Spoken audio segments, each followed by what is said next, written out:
అలా జాగ్రత్తగా ఉండండి. It is a tree of knowledge of good and evil. ఇదే మంచి చెడ్డల తెలివినిచ్చే వృక్షం.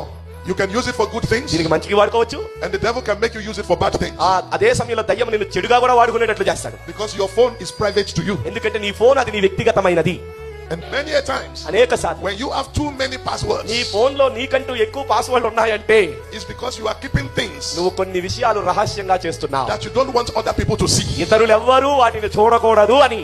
Going into sites ఎందుకంటే మీరు సైట్స్ లోకి వెళ్తున్నారు, that are not healthy for you. అవి నీకు ఆరోగ్యమైనవి కాదు, ఉపయోగకరమైనవి కాదు. If you like to keep your eye on pornography, ఒకవేళ దాన్ని ఏమంటారు, అశ్లీల చిత్రాలు, దృశ్యాల వైపు కనుక నీ చూపు ఉంటే it will eventually destroy you. నిన్ను నాశనానికి గురి చేసేది అదే. You see, Satan to you everything you have watched నువ్వు కళ్ళ తెరిచి చూసిన ప్రతి దృశ్యాన్ని కళ్ళు మూసి in నిద్రపోయాక form of a dream. వాడు లోపల మరో కళ్ళు తెరుస్తాడు, అప్పుడు తెస్తాడు ఇవన్నీ నీ కళ్ళ ముందుకి. And from there you become a slave to immorality. అప్పటి నుండి నీవు మంచి మర్యాదలు లేనటువంటి నీతి కార్యాలు లేనటువంటి చెడ్డవాడిగా మారిపోతావు. You will never be